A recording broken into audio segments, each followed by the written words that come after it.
The modern 3.5-litre Formula One racing car is probably the fastest racing car ever made.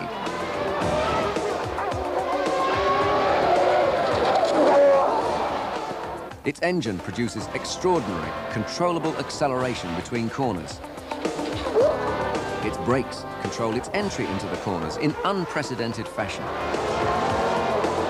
Its fat, sticky tyres and special aerodynamic design enable it to be cornered at incredible speeds.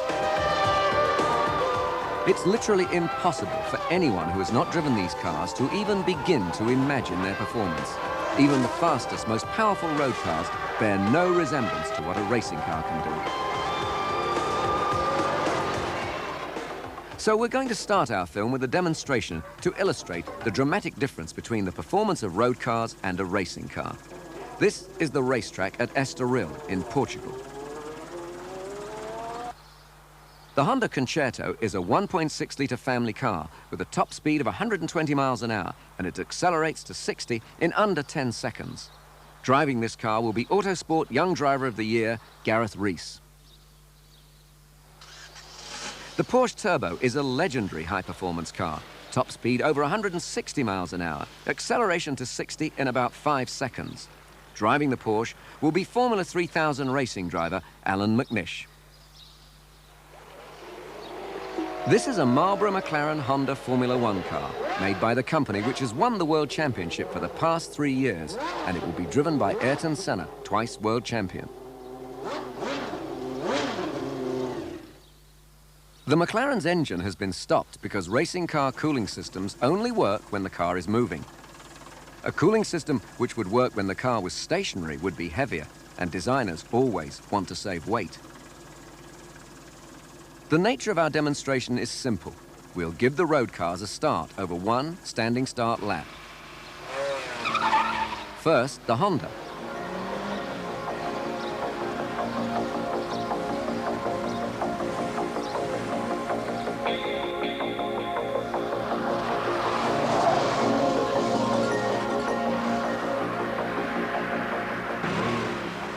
Almost 20 seconds later, the Porsche starts.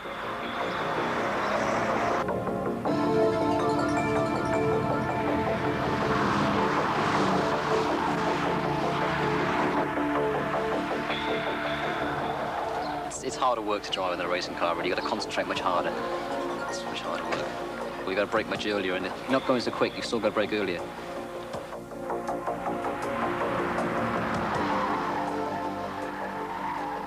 After 50 seconds, the mechanics are ready to start the racing car's engine once more. With a racing car, your backside is only really 2 or 3 inches off the ground. With a road car, it's a little bit higher, and your perspective of the whole circuit changes. There's some of the corners here that I didn't realise were quite so cambered as they actually are, because in the racing car you're so low and you don't see it from the same point of view.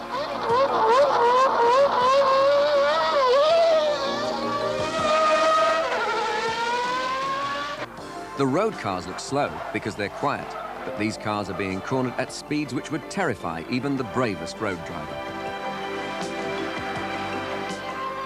By now, the cars are about halfway round the track. Their drivers are highly skilled, so they don't indulge in lurid slides, which would merely slow their cars down through the corners. 3/4 of the way round the track, and the Porsche has the Honda almost in sight.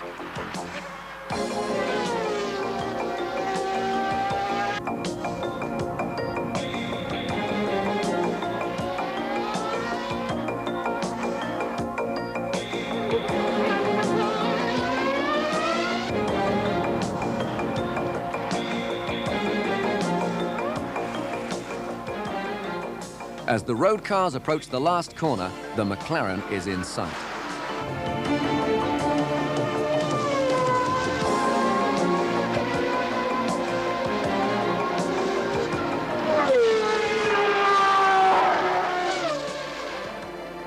This was the first time Ayrton Senna had driven a racing car in 3 months, and even he was surprised. Everything happens very, very fast in a Formula One car. And when you drive only road cars for 3 months, as powerful as they can be, it's a huge difference. And you only really realize when you actually drive it again, even if you have driven for many years Formula One cars. It's really something when you actually do it.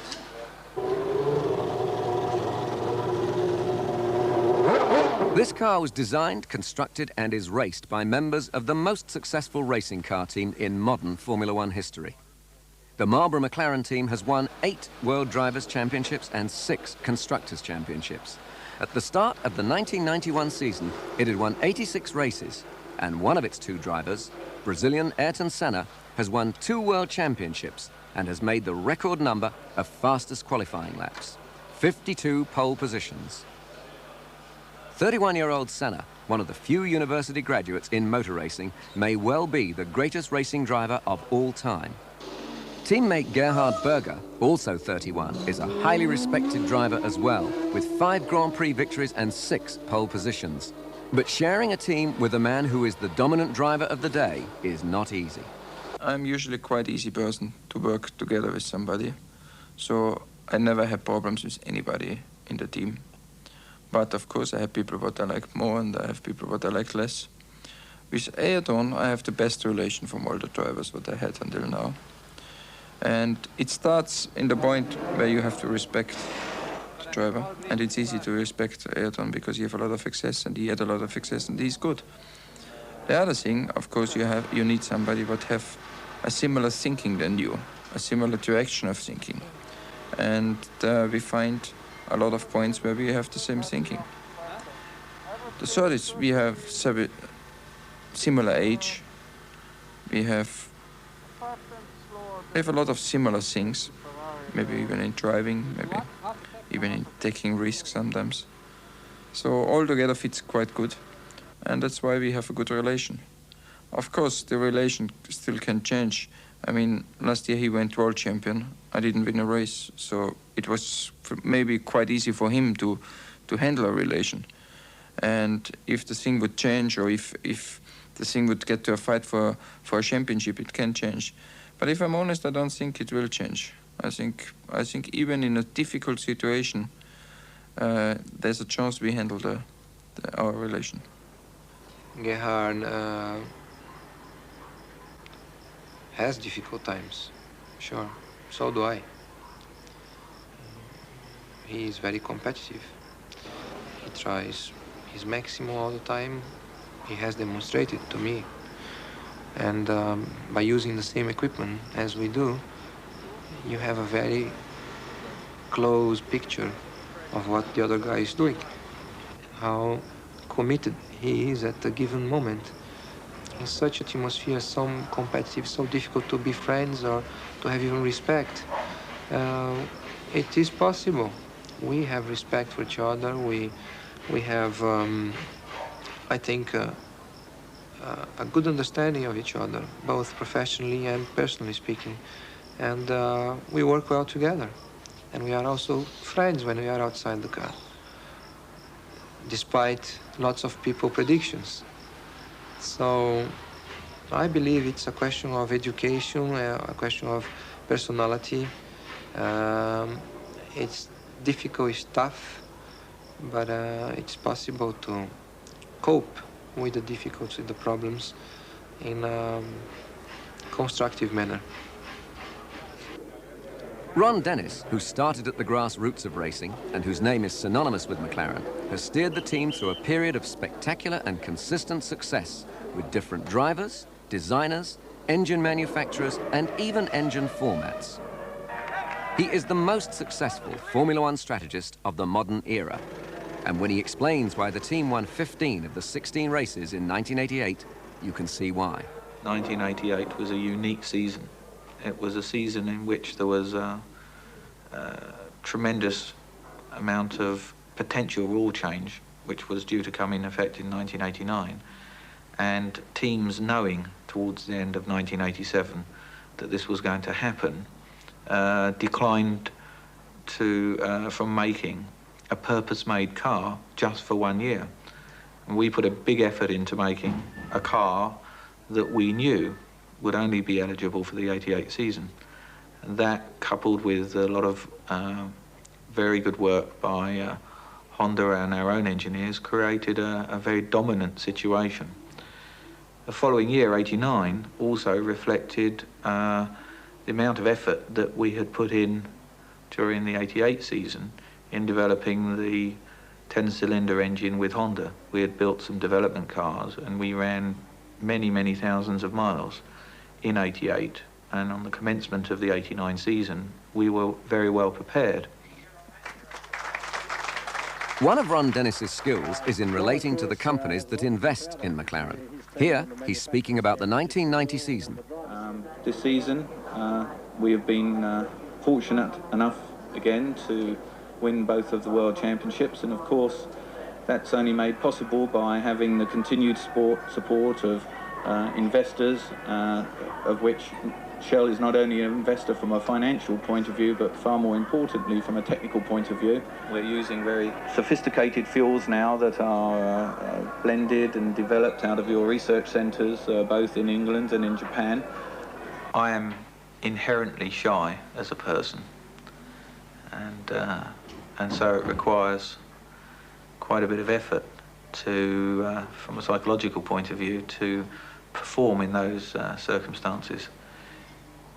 If I'm talking about racing cars, I feel far more relaxed than having to get into the, let's say, the peripheral issues that you need to draw on to colour the picture. And so most speeches tend to be a bit of an effort. Quite large amounts of horsepower have been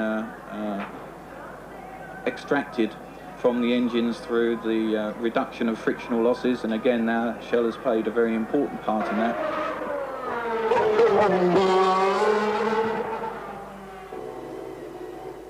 To compete in Formula One with this level of success, a complex and highly organised operation is necessary. It takes a total of 250 McLaren people to send the two racing cars to the starting line. The nature of the team, and you emphasise the team, is that each person that works within the McLaren organisation is geared to win and wants to do his best. Whatever component, whatever job he's doing related to the car or the team, everyone wants to be the best at it. And that keeps everybody going. And we're always looking to improve. We never sit back and think, well, we can't do any better than that. We're always thinking, well, there must be. So you're always looking for an improvement. I think that's the main success, that everybody wants to do it. McLaren cars are made in a modern, high-tech factory at Woking, Surrey, where 200 people work.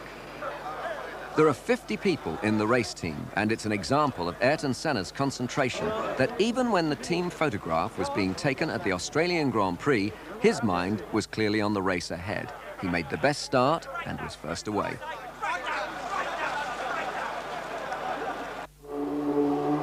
In between the seasons and in between the races, the cars are continually developed. This development work requires an almost weekly program of testing. McLaren, being a large and successful operation, needs a team of mechanics who only work on testing. Testing takes place at many different locations. This particular test was at Estoril in Portugal.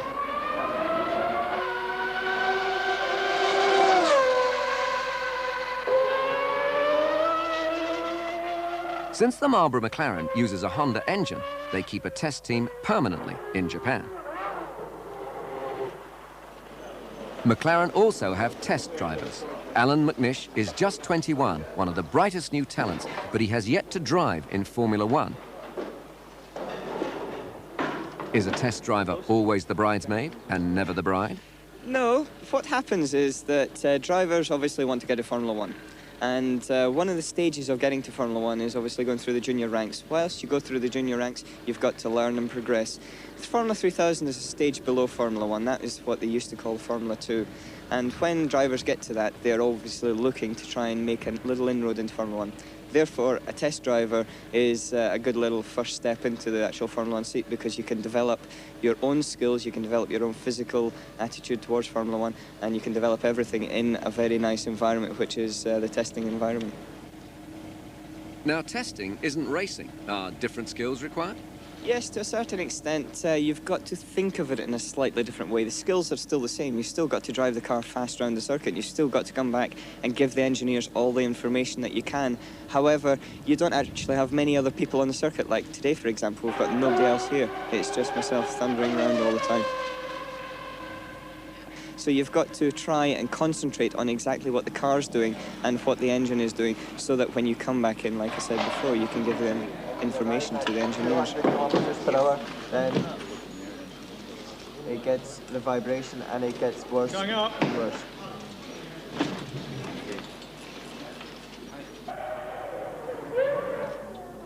Is it lonely being here in Japan?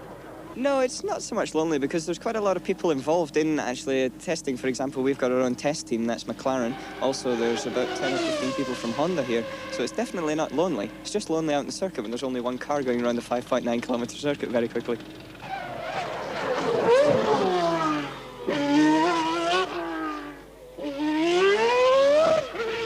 Our objective in assisting Alan through his career was to see if we could influence the speed at which he became Grand Prix material, Grand Prix driver material.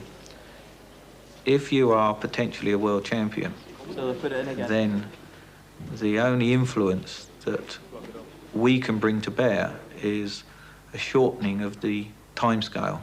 We can't make a world champion. We can contribute, and what we can do is stop, through our experience, a young driver such as Alan making mistakes which normally mean wasting time. And we've alleviated some of the pressures by underwriting his career, and he's doing very well. And his performance in the car, our cars, is ever improving, and I think he will be and is one of the best talents of the future.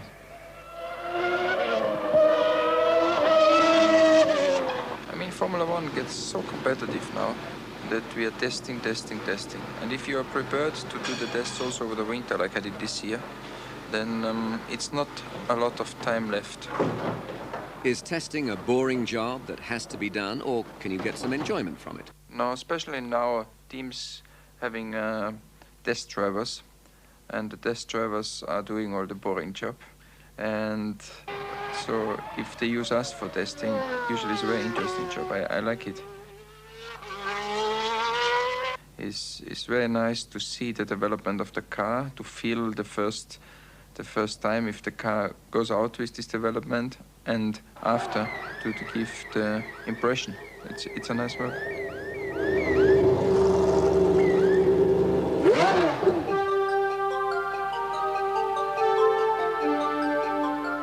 Anybody who thinks that the life of a racing driver is glamorous should try hanging around a cold, wet circuit at a midwinter test.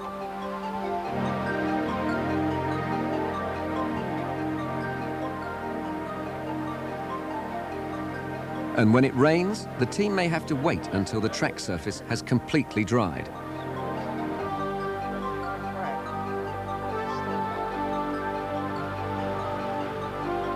On this occasion, the McLaren mechanics took a break from racing car engines to examine a car engine in a small, powerful Honda road car.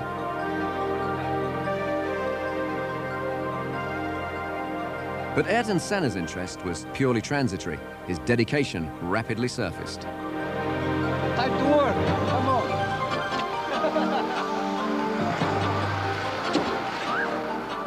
But first, he had to check how dry it was out there.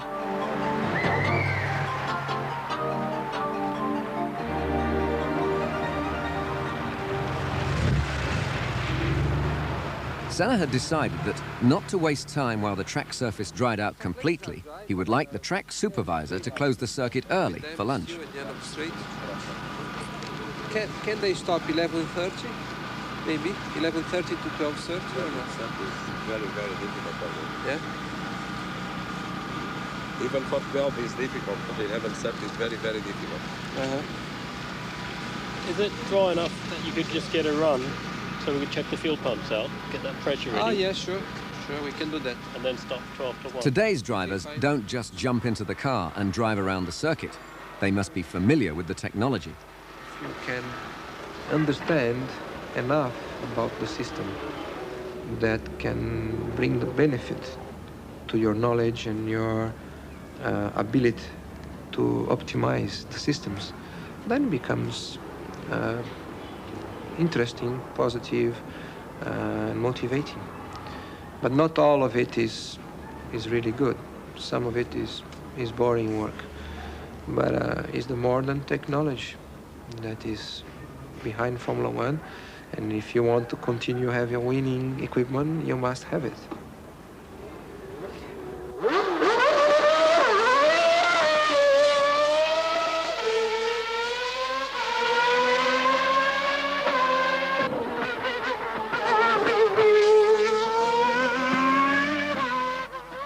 No aspect of the race may be left to chance.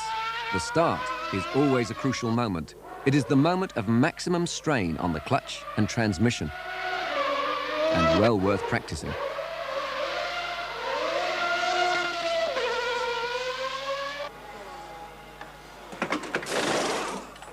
It's no good the driver struggling for every hundredth of a second in the race and then having a slow pit stop. This needs practice too.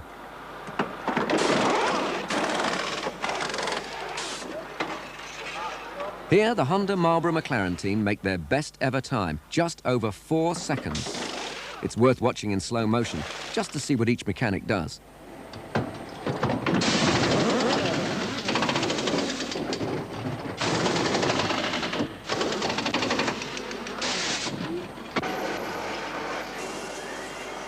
The cars constructed in the McLaren factory are made to the highest of engineering standards, the finest of tolerances.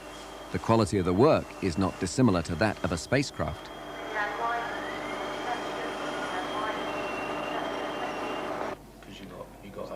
Engineer Neil Oatley leads a detailed discussion about the precise manufacturing problems of a wing section. I don't think so. No.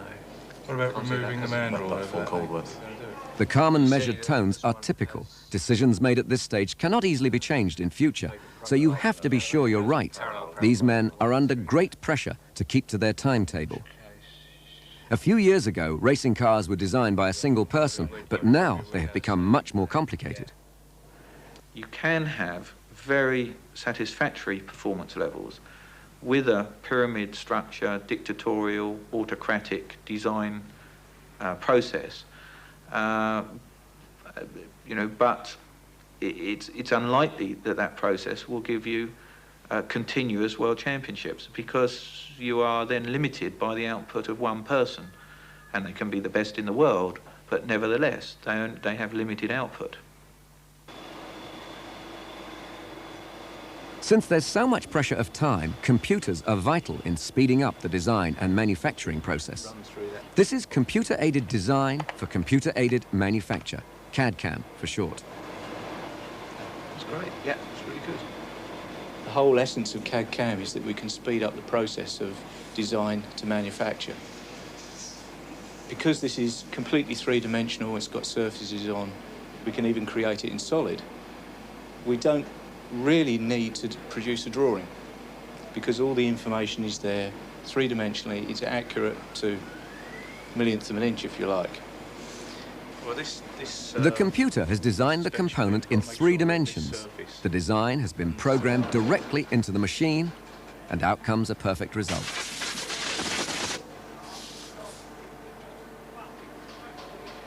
So that the car can be tested in a wind tunnel, a perfect model has to be made of it, accurate to 1/1000th of an inch. This model itself took about 3.5 months to construct, from start to finish, as you see it here. Does anything work on this model? All the suspension actually works. You obviously have a full movement on every corner. That's actually representative of the real thing. If the car were to be altered during the season, would the model be altered? Oh yes, yeah. We constantly make modifications to the model itself. We'll try a variation of things that may not even get as far as the car, just to see how they will react within the wind tunnel itself. The main section of the car, the tub, in which the driver sits, is not made from metal, but from a carbon fiber laminate, many times the strength of any metal for the same weight.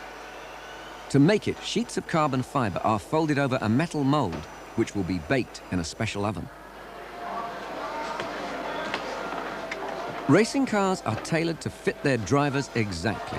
So Gerhard Berger visits the McLaren factory to have his seat tailored exactly to him. He's the tallest driver in Formula One racing, and it's no advantage.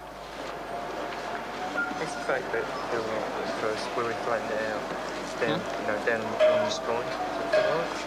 Yeah. Huh? Are you sitting right back? Yeah. If you don't sit comfortable, the race is too hard. Takes too many times where you sit not right and where you get pain, and then you lose the concentration. You concentrate more on the pain, or you have to remove your body, and you are not holding in the corner where you have a lot of G-force. So I think if you don't take time enough to make a good seat, you have problems all the year. Pressure here. Here. This one's here. What, in the middle? In the middle. Yeah? It's a little bit too high, yeah. You have to put a little bit away. Yeah, okay, I'm out.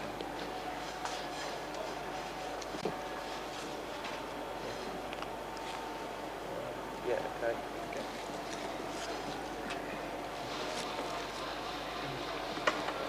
It's all the rest. Do you feel if we take out the bottom, where your bum sits down, we take that out, will that bring you back a bit further or not? No. Every year if I make a seat, it's better. And every year if I make a seat, I think I should take care much more last year. But it's the experience. And once you've been to the factory and you've had the seat fitted, is that it? It can't be changed? No, it can be changed, but it's again all the work, and it's a long work for them.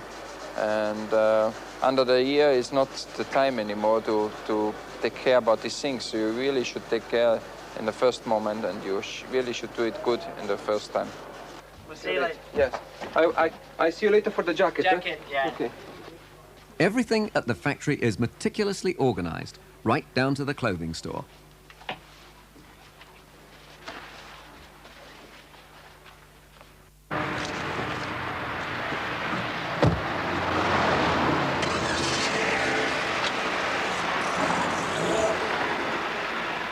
Formula One drivers may be big stars, but they drive themselves to work, using whatever car their sponsors can provide or whatever they can borrow from their friends.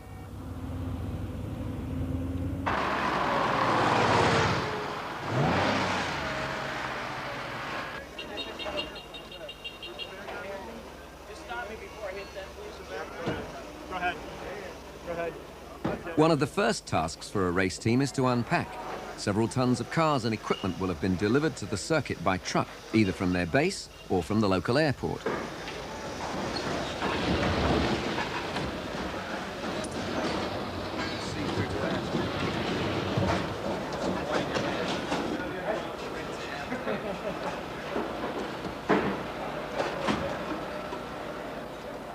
Now, everything has to be identified and methodically set up, because the team doesn't only have to assemble the cars, they also have to construct their temporary workshop.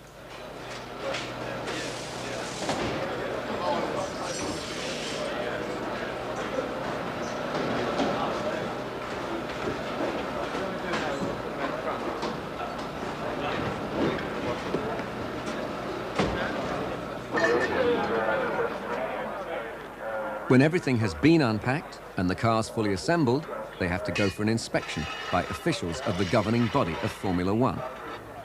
The regulations controlling the construction and dimensions of the car are strictly enforced, not only for fairness, but also for safety.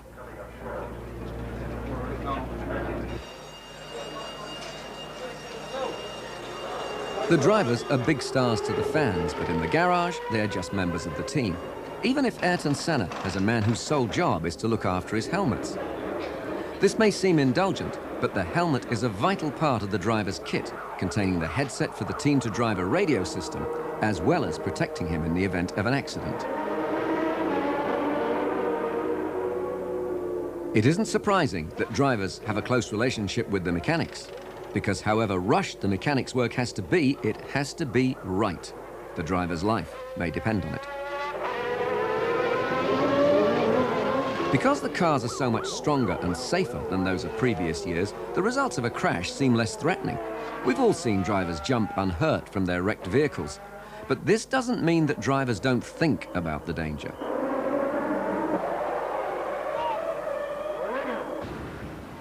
It's very strong in my mind.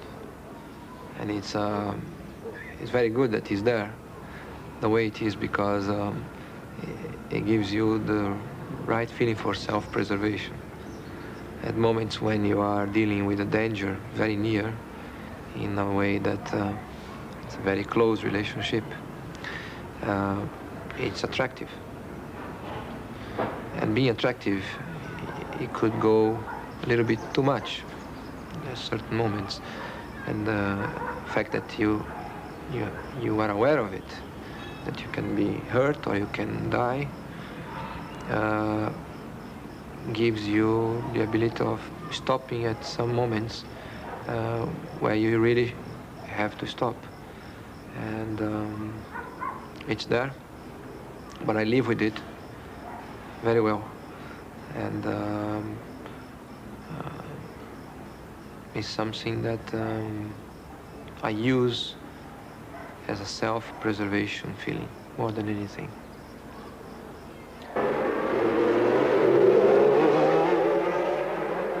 Practice sessions aren't for the drivers to find their best way around the track. They're to set the myriad tiny adjustments on the car, mechanical as well as aerodynamic, to suit this particular track and its particular weather conditions.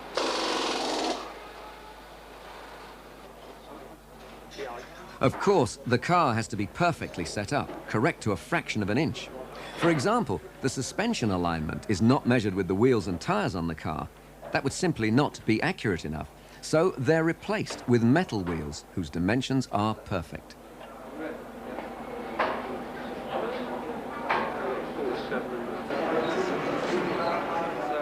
Each driver has his own engineer and mechanics who set the car up just the way he likes it.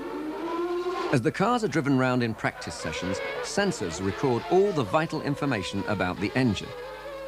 This information is transmitted back to the garage, where it is recorded on computer for future analysis. This is highly confidential information which other teams would dearly love to have. Sorry.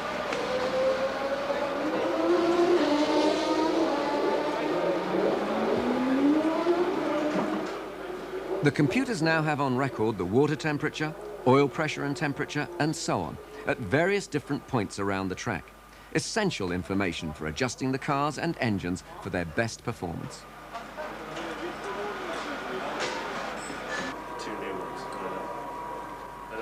After the practice session is over, the team meets for a quick lunch and much serious thought about how the cars have performed. There are no snap decisions here, but the frowns are those of concentration, not concern.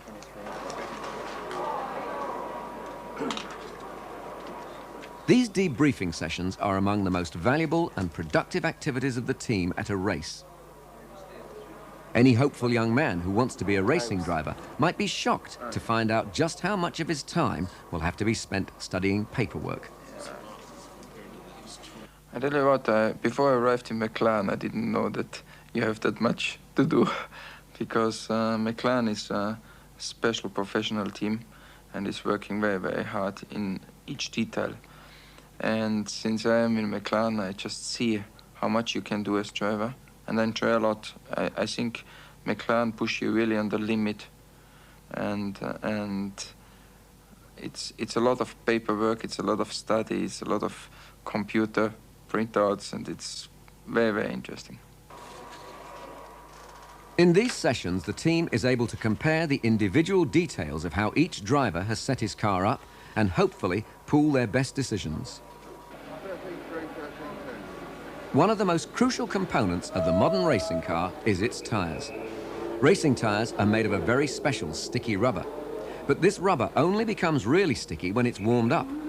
That's why the tyres are kept in these electric blankets.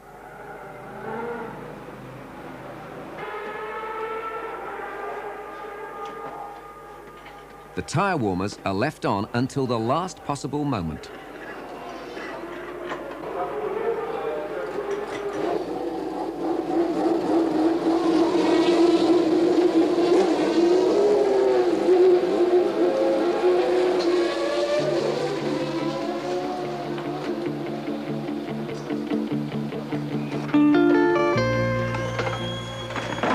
These tyres are very special, and you can be sure that they cost a very special price. During a race weekend, each Formula One car will use about 100 of them.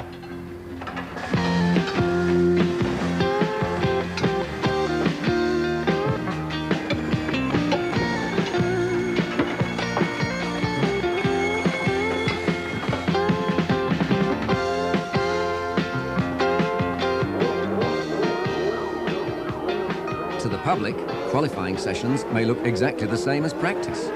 Men working in the garage, cars on the track every now and then. In fact, qualifying is totally different from practice. In qualifying, drivers are trying to get the fastest lap so that they start at the front of the grid and don't have to try to overtake the other cars. A qualifying session lasts exactly 60 minutes, and drivers can go out when they like. They have 2 sets of qualifying tyres, designed to be at their best for only 2 laps. So drivers have 2 attempts of 2 laps each. The most crucial decision is when to go out on the track. If you pick a crowded moment, you may not get the clear run needed for a fast lap. Since Ayrton Senna is the undisputed master of qualifying, he has the all-time record number of fastest qualifying laps. His judgment of when to go out must be the best. So is his strategy always to respond to the times of the other drivers? Depends. Depends on the each event, on what situation you find yourself, what are your difficulties, what are your strengths at each Grand Prix, technically speaking, relatively not only to your car but to other people. Then you have to play the game as it comes to you, as it presents to you. There are some things you can change, you can modify, you can adjust. There are things you cannot. And with that, you have to decide your strategy.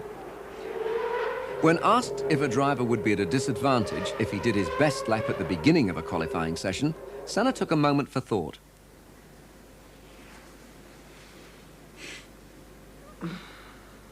No, I don't think so. I think it would require a different approach to it, simply.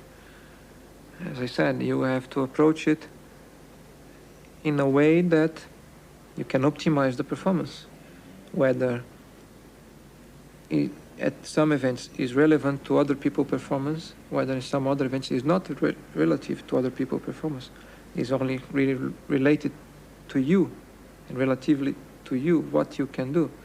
And it depends. If you have to do it at the beginning, you have to approach it differently. If you can have 1 hour, then you should do it within that hour, at the best moment, where you are best gear mentally to do it, when the circuit will be on its best, and you gear everything up to try to combine all the ingredients to make the best situation. In this particular qualifying session at the 1990 Australian Grand Prix, Senna waited an agonizingly long time before he unhurriedly put his racing suit on.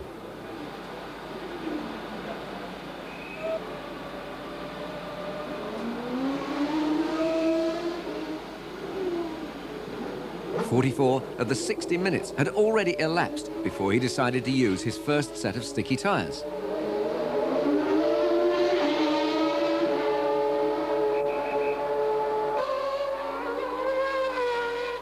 He did his best and came back in. Back in the garage, he watched the screen and the other drivers' times once more until there were only 4 minutes left.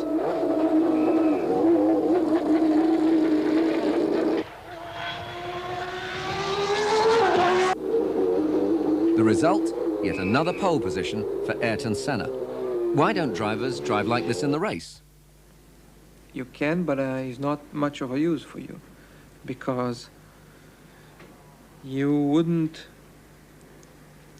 have the best performance for the race.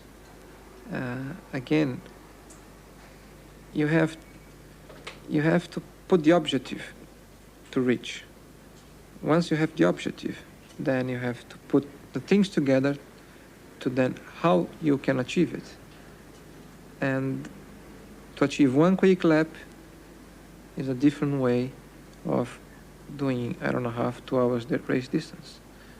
Different qualifyings apply different strategies. Different races apply different strategies too.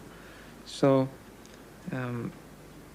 there are some basic things which they are the same always, but they only play maybe 50% of the whole strategy, the whole program. The other half is really specific to each event, to each situation you find yourself. No! Success, of course, has its penalties. The driver who wins races or gets pole position has to expect the reporters and cameramen to swoop on him.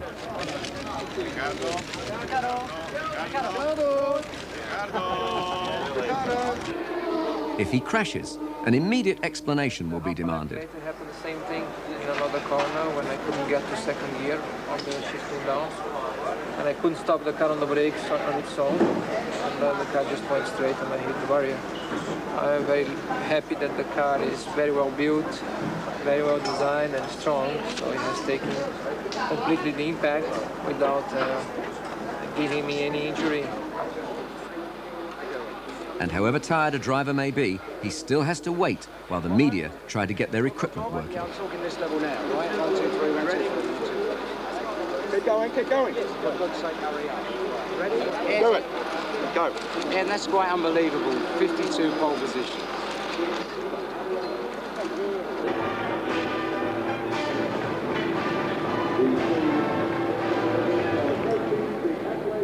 Formula One motor racing is one of the world's biggest spectator sports, and no event can start without an aerial display.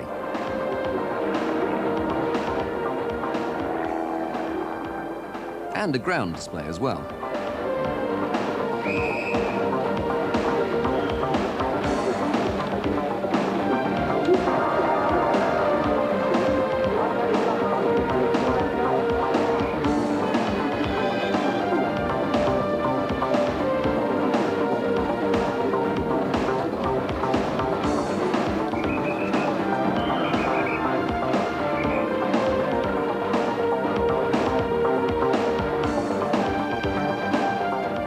Somewhere in the middle of all this, the cars and drivers wait out their last moments before they go to work. The very worst car on the grid is probably capable of 95% of the performance of the very best car on the grid. And the whole grid is covered by only 5% variation from worst to best. And this, it means that you're honing and working in such a very small area of the ultimate performance of the car. The drivers also work in a small area, their lap times often separated only by hundredths of a second. Senna remains in his car, a beautiful girl having magically appeared to hold an umbrella for him. Berger has a few last moments of stretching. For each of them, Joseph, the ubiquitous trainer, provides some cooling water on their necks.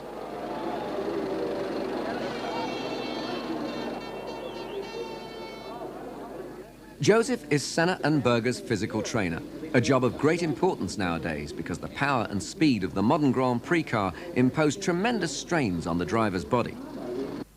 You can drive a Grand Prix car, whether you are fit or unfit, but for how long you can drive, how precise, how consistent you can drive, under stress, under high temperatures, under difficult conditions during race is another thing. If you are healthy, first of all, if you are then fit, and that automatically not only helps your body, but helps your mind, because psychologically then you feel stronger too, knowing that your body is up to the standard. Before you go to hour and a half, 2 hours race, you know that's gonna be tough. You're gonna feel tired, you're gonna have some pain, you're gonna lose a lot of liquid, but you know you can do it to as good as anybody, if not better, if you are well trained, well fit. And that is psychological advantage that you have before the green light comes. And I know that by myself, by doing it, not by hearing somebody telling me. So it is very important.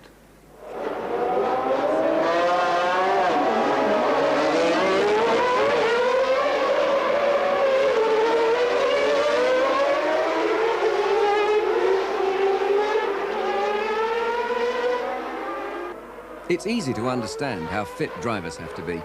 They're subjected to 4 times the force of gravity in cornering, 5G in braking, and 3G on acceleration.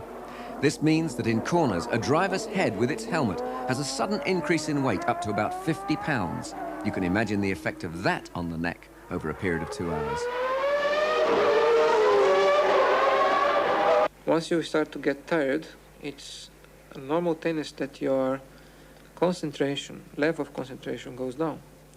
So the least tired you get, the more natural you drive, easier will be for you to act, react to situations, to think about things before they actually happen, to be so well switched on that you can have the right answers at the right time, the most precise answers to the occasions. And if you are not fit, your concentration just tends to go gradually away during a race distance. The modern Formula One car is so fast that drivers have to think well ahead of each corner how they'll handle it. You have to think before. If the corner is there, you cannot do anymore. In the moment when you are in a quick corner, in the middle of the corner, you even cannot correct anymore, because each small correction would upset the car and would be very difficult to handle after this correction. So you have to think before, and if you turn in a quick corner, you have to have the right line, the right angle on the steering wheel.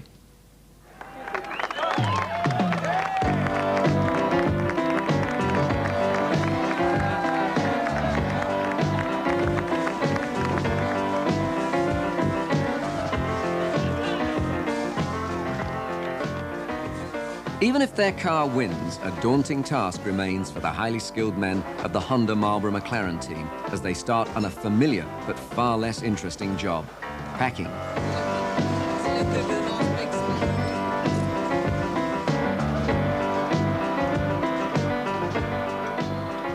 Ten tons of cars and equipment have to be neatly and methodically put away, a place for everything and everything in that place if it is ever to be found again.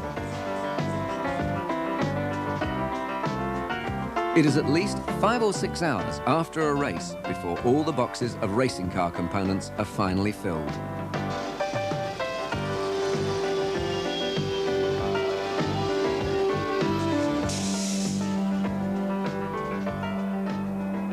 The true end to any Grand Prix can actually be seen on the cargo apron of the local airport.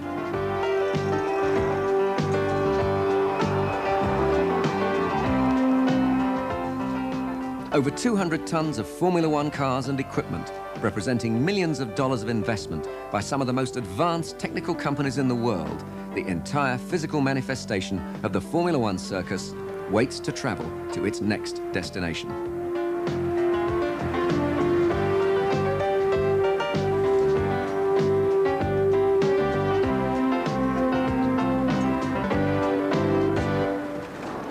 My life is racing driver, and I love it, and each day when I do something for racing, it's nice and I enjoy, and my life without racing would be completely different and I would not enjoy. We thrive on competition, so although it is going to be difficult, then we look forward to that challenge.